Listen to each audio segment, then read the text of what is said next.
ओम शांति। प्यारे बाप दादा ने इस महान यज्ञ की स्थापना की है और जब से बाबा इस धरती पर आए तब से बाबा के अनेक बच्चों ने इस महान यज्ञ में अपना तन मन धन सर्वस्व न्यौछावर कर जन्म जन्म के लिए भाग्य बनाने का कार्य कर रहे हैं। हमारे जैसे हजारों बाबा के बच्चे कोई तन से समर्पित हैं, कोई तन और मन से समर्पित हैं और कोई ऐसे भी हैं जो तन से समर्पित नहीं है लेकिन अपना कना दाना बाबा की यज्ञ में लगाते हैं। कई बार ये मन में प्रश्न उठता है कि आखिर हमारा कैसे भाग्य बनेगा, क्योंकि भाग्य विधाता बाबा इस साकार सृष्टि पर आकर अपने बच्चों का श्रेष्ठ भाग्य जन्म जन्म के लिए बनाना चाहते हैं। बहुत सारे भाई बहन घर में रहते हैं, परिवार में रहते हैं और समय प्रति समय सेवा केंद्रों पर आकर कभी कभी अपना तन से इस महान यज्ञ में अपना योगदान देते हैं, जिसे कई बार हम सेवाधारी शब्द यूज़ करते हैं। मधुबन में भी अनेक जगहों से सेवाधारी भाई बहन आते हैं और इसी से बाबा का यज्ञ चलता है। सेवा केंद्रों पर भी जो घरों में रहते हैं वो आधा घंटा के लिए कभी सेवा देने आ जाते हैं, कहीं मेला प्रदर्शनी होता है तो सेवा में लग जाते हैं। बहुत सारी माताएं जो अपने परिवार में गृहस्थ में रहते हैं, हम देखते हैं कई बार सेंटरों में बुधवार को गुरुवार आने से पहले सेंटर की सफाई करनी होती है तो झाड़ू पोछा करने माताएं आ जाती है, कभी अनाज सफाई करने आ जाते हैं और कभी कभी भोग बनाने में ही मददगार बनते हैं। मैं आज आप सबको थोड़ा बताना चाहता हूं कि कैसे हमारा भाग्य बनता है। जो बाबा की यज्ञ में तन लगाते हैं अर्थात तन से सेवा करते हैं, उनको जन्म जन्म के लिए निरोगी काया मिल जाती है। बाबा ने कहा है कि अगर अपनी काया को अच्छी बनानी है, निरोगी बनानी है, अंग अंग को शीतल करनी है, क्योंकि इस तन से बहुत सारे पाप हुए हैं, तो उन पापों को चुकतो करने का ये बहुत सुंदर तरीका है अपना तन से बाबा के यज्ञ में सहयोगी बनना। मन से भी बहुत पाप हुए हैं, तो मन के पापों को भस्म करने के लिए जितना हो सके मन मनाभा होकर मनसा सेवा करें। अनेक आत्माओं की आज जो पुकार है, चाहे दुख के कारण, चाहे अशांति के कारण, चाहे और भी किसी परेशानी के कारण, वो अपने इष्ट देव इष्ट देवियों को पुकार रहे हैं, तो उनकी पुकार सुन करके मनसा सेवा करें। और तीसरा धन से सेवा। धन से सेवा का भी बहुत महत्व है। मधुबन में बहुत सारे भाई बहन आते हैं, बाहर के लोग जो इस ज्ञान में नहीं चलते वो भी आते हैं। सबसे पहले प्रश्न यही रहता है कि यहाँ पैसा कहाँ से आता है, यहाँ का खर्चा कैसे चलता है।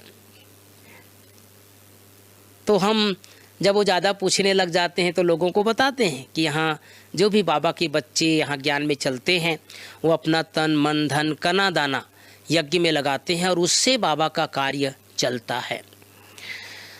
मुझे दो बातें बाबा की बहुत याद रहती है। एक बार 99 में बड़ी दादी जी ने उन आदि रत्नों को बुलाया था जो यज्ञ के आदि काल में यहाँ भारत के सेवा के प्रारंभ में बाबा के ज्ञान में निकले थे, और उनमें से बहुत सारे ऐसे बांधेली थे। बांधेली माताएं ज़्यादा थी, कुछ बंधन वाले भाई भी थे। जब दादियों को बाबा ने यज्ञ सेवा के लिए बाहर भेजा, पंजाब में, हरियाणा में, दिल्ली में, यूपी में, कर्नाटक में, तो वहाँ चूँकि ब्रह्मा कुमारी इसको कोई जानते नहीं थे तो बहुत विरोध का सामना हुआ। कई बार दीदियाँ जहाँ पर सेवा केंद्र खोलती थी, हमारी दादियाँ, वहाँ आसपास के लोग भारी विरोध करते थे, क्योंकि नया ज्ञान था, लोगों को पता नहीं था इसके बारे में। तो जो बंधन वाली माताएं थी वो छुप छुप करके बाबा के घर में कुछ न कुछ ला करके दे करके जाते थे। कोई एक कटोरी चावल ला देते थे, कोई एक कटोरी चीनी ला देते थे, कोई कटोरी तेल ले आते थे, कोई अपनी साड़ी की आंचल में बांध करके चावल ले आते थे और लाती दीदी को कहती, दीदी जल्दी रखो, दीदी जल्दी रखो, दीदी मैं बहुत छुप करके आई हूँ। तो बाबा 99 में उन आत्माओं को बुलाए थे शांतिवन में। बड़ी दादी ने बहुत प्यार दिया सबको और बाबा आए। तो बाबा मुरली चलाते चलाते 2 शब्द कहा। बाबा ने कहा, इन बच्चों ने यज्ञ के सेवा के आदि काल में अपना कना दाना लगाकर जन्म जन्म के लिए भाग्य बना लिया। कोई एक कटोरी चावल लाया, कोई एक कटोरी चीनी लाया, कोई एक कटोरी तेल लाया। बाबा ने एक कटोरी चावल नहीं देखा, बाबा ने एक कटोरी तेल नहीं देखा, बल्कि ये देखा कि समय पर इन बच्चों ने बाबा को कैसे मदद किया। भाई बहनों, बाबा ने एक बहुत मार्मिक शब्द कहा कि जिन बच्चों ने एक कटोरी तेल दिया उसको पूरे जन्म जन्म कभी तेल की कमी नहीं पड़ेगी।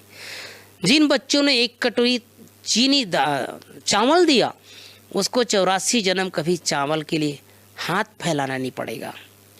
बाबा ने कहा कि इन बच्चों ने भगवान को भी इन सेवा के माध्यम से बांध लिया। एक जन्म नहीं, जन्म जन्म के लिए बांध लिया। इतना सुंदर सेवा का महत्व है।